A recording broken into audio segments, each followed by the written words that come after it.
అయ్యయ్యో, నాకిన్ని తెలివితేటలు ఇచ్చిన దేవుడు చదువు ఇవ్వలేదే. ఏంట్రా అబ్బాయి ఏం లేదు, ఏం లేదు. ఏడుస్తున్నావు? ఏమీ లేదంటావు. సంగతి ఏంటో చెప్పు, నేను ఎవరికి చెప్పలే. పట్టు చెయ్యి పట్టు. అయ్యో, ఉత్తరం కనపడిపోయింది. ఉత్తరమా? ఎవరు రాశారా? నా లవర్. నీకు లవ్వరా? నాకే కాదు, మా నాన్న, మా తాత, మా ముత్తాత అందరూ లవ్వాడి పెళ్లి చేసుకున్నారు తెలుసా. ప్రేమ గుడ్డిదని మీ వంశాన్ని చూసే కనిపెట్టినట్టున్నారు. అది సరేగాని నీ లవ్వర్ ఎవరు?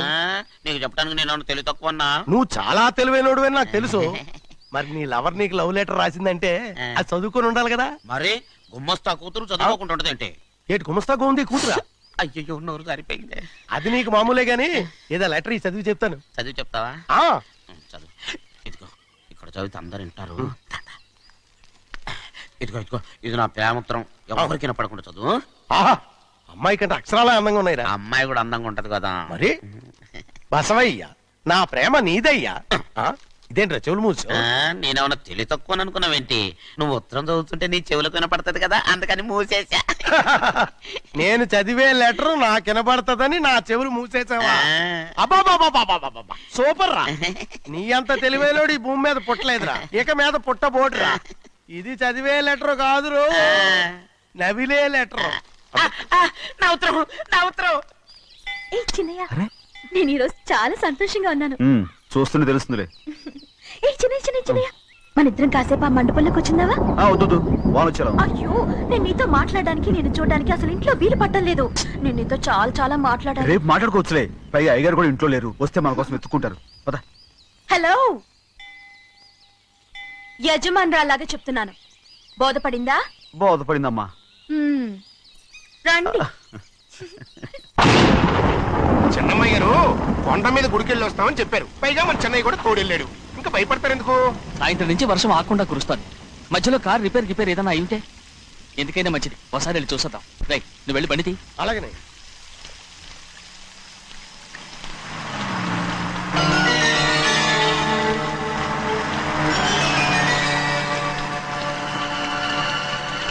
అయ్యా, అది చూడండి, ఆ కారు మందేననుకుంటానండి. అవునయ్యా, ఆ బండి 289. నేను అప్పుడే చెప్పాగా బండి రిపేర్ ఏదన్నా అయి ఉంటుందని. రై, పక్కన ఆపరా. చాలా పొద్దుపోయింది, ఇంటికి వెళ్ళిపోదామా?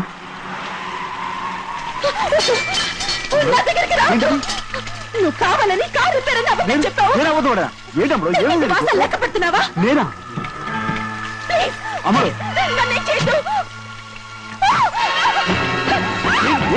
నేను పిచ్చి పట్టిందా? నీకే పిచ్చి పట్టింది. నా ప్రాణం పోయినా నీకు లోగను. ఏంటమ్మా నువ్వు చేసే పని? ఏంటి అమ్మడు? చూస్తారు కట్టు. ఏం చూసారు? భయపడ్డావా? ఎవరైనా వస్తారా? చెన్నయ్య,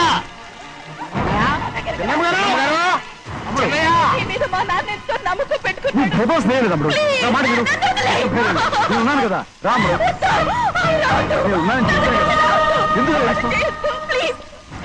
అమ్మడు, నువ్వేం భయపడగలరు. నా మాట విను అమ్మడు. ఆడబడుతే ఏంటి పిచ్చిదాలేక?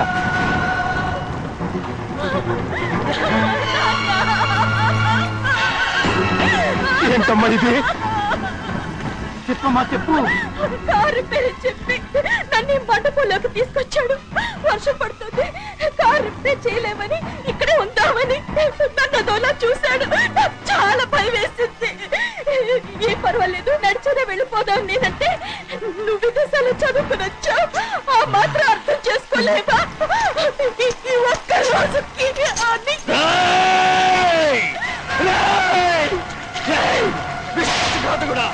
ఎంత పని చేశావు? నిన్ను నా బిడ్డలా చూసుకున్నాను. అలాంటిది నా కూతురు పట్టి పిచ్చి చేస్తావా? నువ్వు మనిషివి కాదురా, నువ్వు మనిషివి కాదు, రాక్షసుడివి. తల్లిపాలు తాగి తల్లి నమ్ముకుంటే నీచుడిరా. నాకే వచ్చిన నయమంచుకుడిరా. ఒరే ద్రోహి, ఇవాళ నుంచి నేను చచ్చిపోయాను అనుకోరా. ఇక నా ఇంటి గడప తొక్కతో. నిన్ను ఎలా పెంచాను రా? నా సొంత బిడ్డ కన్నా ఎక్కువగా పెంచాను. ఆ ఒకే ఒక్క కారణంగా నిన్ను ప్రాణాలతో వదులుతున్నాను. నీ బహానాలు చూపించుకో. ఇదే ఇంకోడైతే నువ్వు చేసిన తప్పుకి నరికేసి ఉండేవాడు.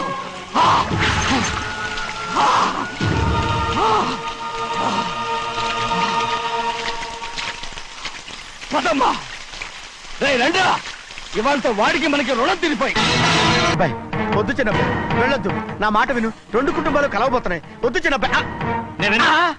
చిన్న వెళ్ళ చిన్న నా మాట విని చిన్న వెళ్ళ చిన్నపిల్లలు నీకేం తెలుసు?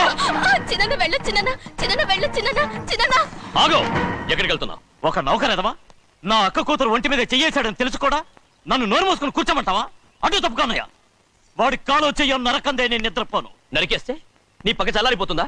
అందుకని పరువు పైన పర్వాలేదని చేతులు ముట్టు కూర్చోమంటావా? పొర్రుందిరా నీకు?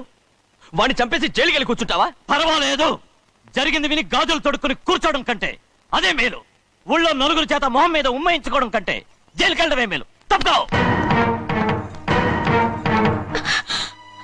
వద్దు బాబు, నేను చెప్పేది కొంచెం విను. మా నాన్న చిన్నయ్య నెత్తి మీద పెట్టుకుని ఊరేగాడు.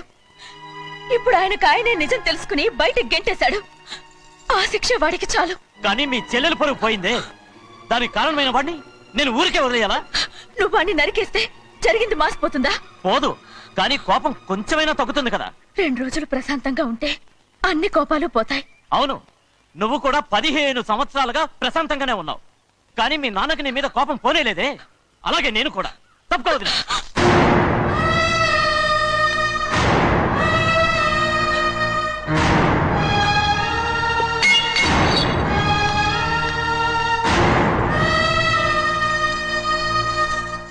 వాడి కోపంలో కూడా న్యాయం ఉంది గౌరీ. ఎవడో చేయేసిన దాన్ని ఎవడు చేసుకుంటాడు చెప్పు? న్యాయంగా చూస్తే వాడు చేసుకోవాల్సిన పిల్ల. వాడు మనతో పాటు చిన్న వయసులో వచ్చేసాడు కాబట్టి ఆ కుటుంబానికి విరోధయ్యాడు. పోన్లే, తను నాకు మర్యాద ఇవ్వకపోయినా నీకైనా ఇచ్చాడు. అచ్చా రే మండిదీరా. ఎందుకయ్యా చెన్నైని అడగాలి? కలుపు తీయడానికి ఎంతమంది కూలీలు కావాలో చెన్నైకే తెలుసండి. శనక్కాయలు ఏ కొట్లో అమ్మాలో చెన్నైకే తెలుసండి. జొన్న చేనుకు మందు కొట్టారో లేదో చెన్నైకే తెలుసండి. అయ్యా మరి నేను వెళ్ళొస్తానండి. ఎక్కడికి వెళ్తున్నావు? చెన్నై దగ్గరికండి. ఎందుకు? అదేనండి, కౌలు డబ్బులు ఎవరెవరి పేరుతో ఏ ఏ బ్యాంకుల్లో వేయాలి, ఈ దివాణానికి కావలసినటువంటి వస్తువులన్నీ ఎక్కడ కొనాలి, ఇవన్నీ చెన్నైకే తెలుసండి. అడిగి తెలుసుకుందామని బయలుదేరా. ఏంటయ్యా ఇన్ని రోజులు ఇవన్నీ చెన్నై చూసుకుంటుంటే మీరందరూ ఇంట్లో తిని కూర్చుని ఏం చేస్తారు? గాడిదలు కాస్తున్నారా? చే ఇది ఇల్లా సత్రమా? అబ్బా నువ్వు ఉండబోయా, నేను చెప్తున్నాను కదా. వంటింట్లో ఏమేం చేయాలో ఎంతెంత చేయాలో తెలియక అందరూ ఖాళీగా కూర్చున్నారు. 2 రోజుల నుంచి చెన్నై పళ్ళకు రావట్లేదంటగా. వెంటనే డ్రైవర్ పంపించి చెన్నైని పిలిపించండి. 2 రోజులుగా నువ్వు ఎక్కడికి వెళ్ళావు? సముద్రం ఎలా ఉంటుందో చూద్దామని వైజాగ్ వెళ్ళానండి. వెళ్ళా సముద్రంలో అయ్యా. గోవిందయ్య, అయ్యా ఈ లెక్క చూసి పంపించి. అలాగే నీకు లెక్క చూసి కదా డబ్బులు ఇవ్వాలి. మరి ముందే అయ్యా అయ్యా అయ్యా అంటూ ముష్టోళ్ళగా చేయి చెప్తావిట్రా. నువ్వు ఎప్పుడు వచ్చావు, నీకు ఎంత ఇవ్వాలి చెప్పు. గుమ్మస్తా మీరా నేనండి. మీకు లెక్కలు తెలియకపోతే వెళ్ళి చెన్నై గారిని అడగండి. ఏంట్రా డబ్బా ఇస్తున్నావా? నన్ను ఉద్యోగం అనేది వెళ్ళిపోమన్నారు కదా. అంటే ఏడుస్తావిట్రా. ఎక్కడికి వెళ్ళాలో ఎలా బతకాలో తెలియక ఏడుస్తుంటా. సరే ఏడో ఒక. ఇప్పుడు మా ఇల్లు చూసుకోవడానికి ఎవరు లేరురా. నా కూతురు కూడా ఇక్కడే పని చేస్తుంది. మరి నువ్వు మా ఇల్లు జాగ్రత్తగా చూసుకుంటావా? అలాగేనండి. నేర్చుకున్నాడు. ఈ ఉద్యోగం పర్మనెంట్ కదండి? అది నీ నరకం మీద ఆధారపడి ఉంటుంది. అంతే కదా. ఆ. తప్పకండి. ఎలా ఉంది? అదేంట్రా నరాలు తగినట్టు నడుస్తున్నావు? బాలేదా? ఆ. ఇంకోటి నడుస్తాను. ఎలా? నువ్వు పర్మనెంట్ గా టెంపరవరీయే. అమ్మా, చెన్నైని ఇంట్లోంచి బయటికి పంపించినంత మాత్రాన నీ ఆత్మ శాంతించదని నాకు తెలుసమ్మా. త్వరలోనే అక్కయ్యని నాన్నని కలిపి మన 2 కుటుంబాలని ఒకటి చేస్తాను. వెనక ముందు చూసుకోకుండా గొడ్డను బాదినట్టు బాధేశారు. కూతురు ఏం చెప్తే అది నమ్మేటమేనా? అసలు ఏం జరిగింది, ఎలా జరిగిందని ఒక్క మాట అయినా అడిగాడు ఆ పెద్ద మనిషి. పోనీ నువ్వైనా చెప్పలేకపోయావేంటి?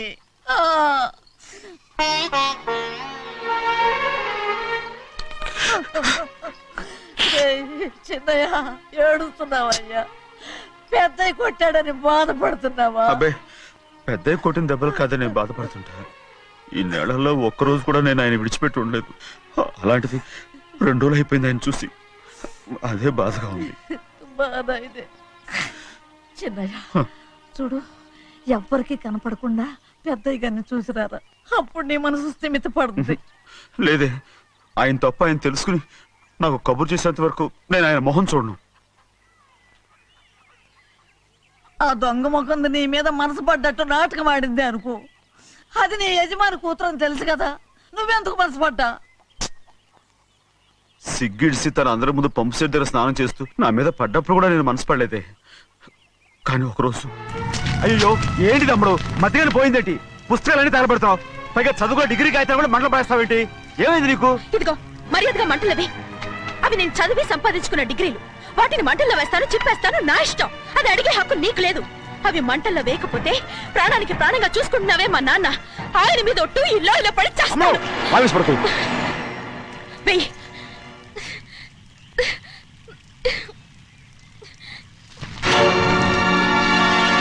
తగలబెడుతుంది నువ్వు చదువుకున్న చదువుని కాదు, మా పెద్దయ్య పెంచుకున్న ఆశల్ని, ఆయన కన్న కలల్ని. పర్వాలేదు,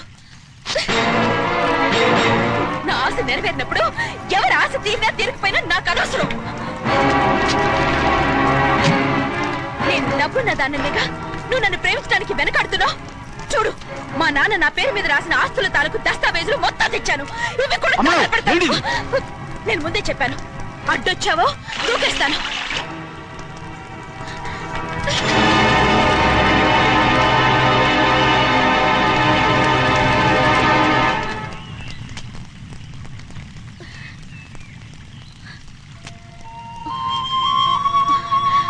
చూడు, ఇప్పుడు నేను ఒట్టి ప్రభావతిని. నాకు చదువు లేదు, డబ్బు లేదు. ఇప్పుడు నేను ఒప్పుకుంటావా? మరి చిన్నపిల్ల మాడతావేంటి? ఎన్ని చెప్పినా సరే నువ్వు మా పెద్ద కూతురువి, అలాంటిది నేను పెళ్లి చేసుకోవడం ఏంటి? మరి అర్థమైన మాడతావు.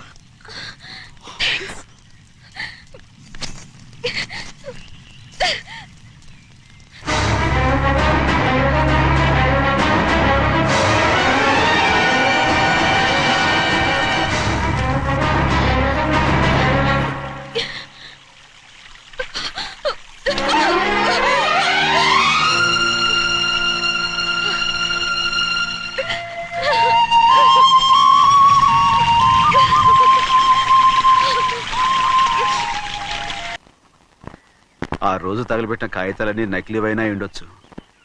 తనకు తెలుసుగా నేను చదువురాని మొద్దునని. ఆ పాపిష్టిది ఎంత నాటకం ఆడింది, నీ మీద ఎంత పగబోనింది. అసలు నువ్వు చేసిన తప్పేమిట్రా?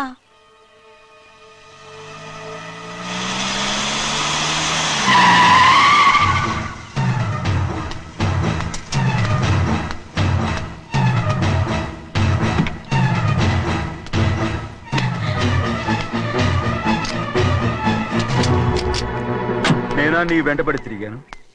నేనా నేను ప్రేమించమని అడిగాను? నేనా నేను పెళ్లి చేసుకోమని అడిగాను? ఆ రోజు గుడికి రమ్మంది ఎవరు? వద్దన్న మండపానికి తీసుకెళ్ళింది ఎవరు? చేసినంత నువ్వు చేసి నేనేదో చేసినావే.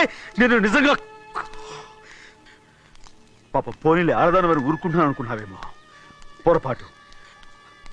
నన్ను ఎంతగానో నమ్మిన మా అయ్యగారు నన్ను అనుమానించి తప్పు పట్టారే, దానికి ఆ రోజు నా నోరు మూసుకుపోయింది. కానీ ఈ రోజు మాత్రం నేను ఊరుకునేది లేదు. చెప్పు, ఎందుకు చేసావు ఈ పని? కారణం చెప్పు.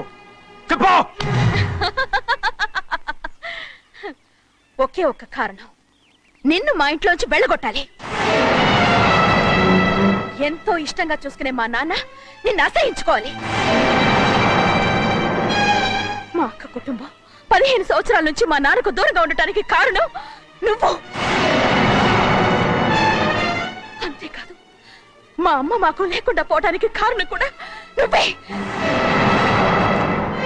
అలాంటి నీకు మా ఇంట్లో రాజ మర్యాద, అందరి మీద అధికారం. కన్న కూతురైన నాకంటే మా నాన్నకి నీ మీద ఎక్కువ ప్రేమ. అందుకే నిన్ను ఇలా మోసం చేశాను, నమ్మించాను. అర్థమైందా? Good bye.